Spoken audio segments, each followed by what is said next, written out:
Alright, in this lesson, we're going to look at a more React way of styling our components. We have discussed in earlier lessons that developers are taught very early something called separation of concerns when we create web pages. HTML, CSS, and JavaScript should all be separated.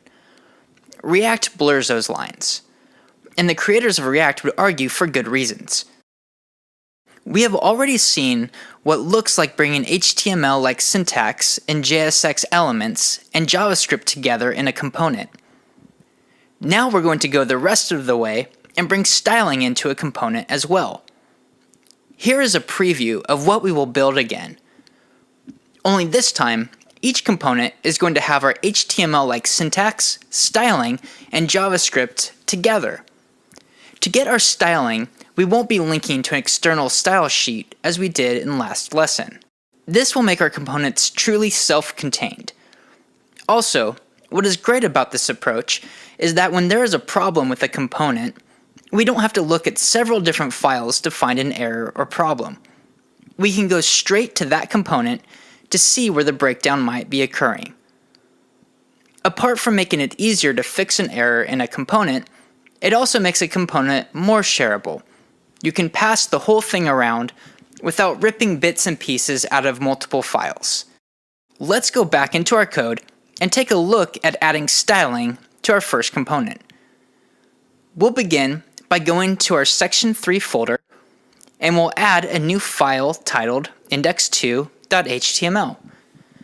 Then we'll head back to our index.html file and grab that content, and we'll then paste it into our new file that we just created. Now, let's go into the head section of our document, into the metadata. We'll eliminate the link tag to our external styling sheet. Now, we'll go ahead and open what we have in the browser. We can see that all of our components are functional and showing up, and the styling from our previous lesson has been removed from our component. Let's go back into our components and learn to style within them. There are going to be two steps. Number one, we're going to create a JavaScript object. The properties and values of this object will be our CSS properties and their styles. Number two, we're going to assign that object to the style attribute to the JSX elements we want to style. Let's take a look at how to implement this in our red component.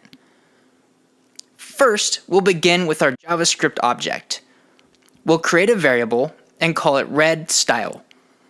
We'll put this above our return statement and not within it. Next, we'll go to our previous CSS file and grab our styling for the red component with the class red. We'll grab our height, width, and background color properties with their values. We'll paste it within our red_style object.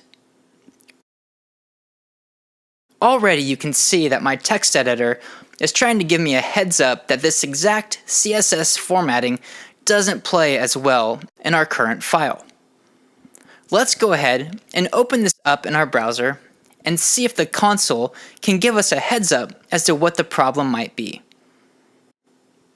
There it is. We're getting a heads up that our px for pixels is not needed. In fact, it can't be used as we have it typed. So we'll go back to our red_style variable and delete those. Also, because this is a JavaScript object, our key value pairs are not supposed to be separated by semicolons, but by commas. So we'll go ahead and remove those as well. Now that we have made those changes, let's go to the browser to see if that fixed our problem. Nope, React still has not rendered yet.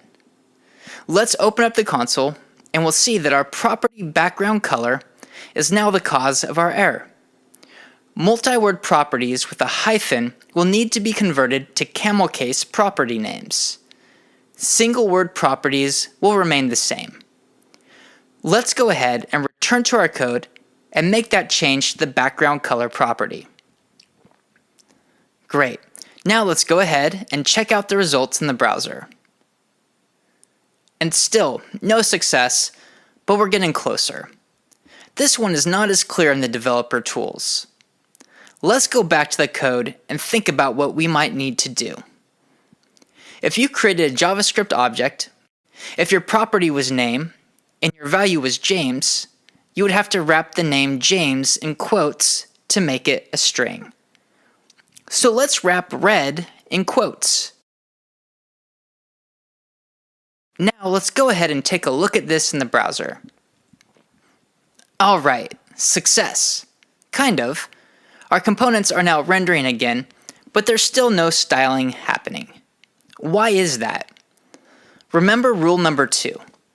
We have to assign that object to our JSX element that you want to style as a value for a style attribute. So let's head to the h1 tag in our red component. We'll get rid of our class name of red because we are not linking to an external style sheet with the class of red. We'll type in our style attribute and assign it a value of our object. We're going to do this within an opening and closing curly bracket. This will be important to remember. In JSX, if you want something to get evaluated as an expression, you need to wrap that something inside of curly brackets. If we want to assign an object to an attribute, we need curly brackets to say that we want to evaluate this JavaScript red style object. Now, let's go ahead and take a look at this in our browser. And as a result, our red component has rendered. Great job. Now, let's look at our orange component. We'll begin by creating our JavaScript object and assign it to a variable called orangeStyle. We'll assign it the value of our styling from our previous lesson. I'm going to leave one mistake in here. Keep an eye out for it, and if you don't catch it, we'll open up the DevTools to uncover the mistake. Now, let's go ahead and remove the pixels and the semicolons and replace those with commas.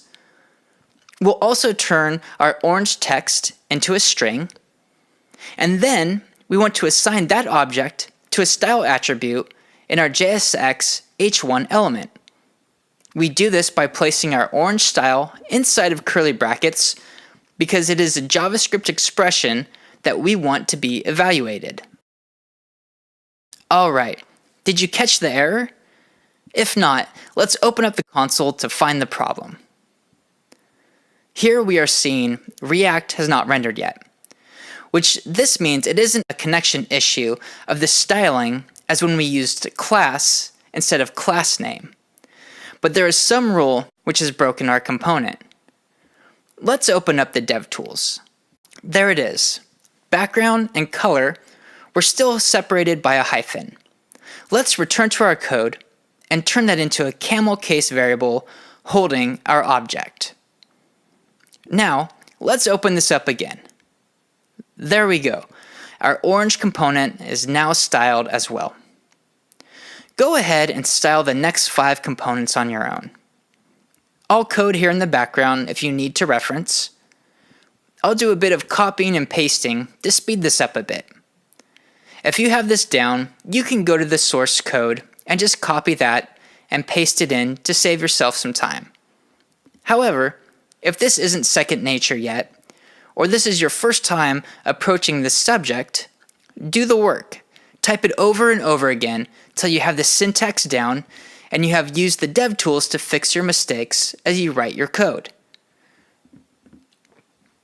When you're done with that, make sure to open up your finished code in the browser to make sure that all of your components are rendering.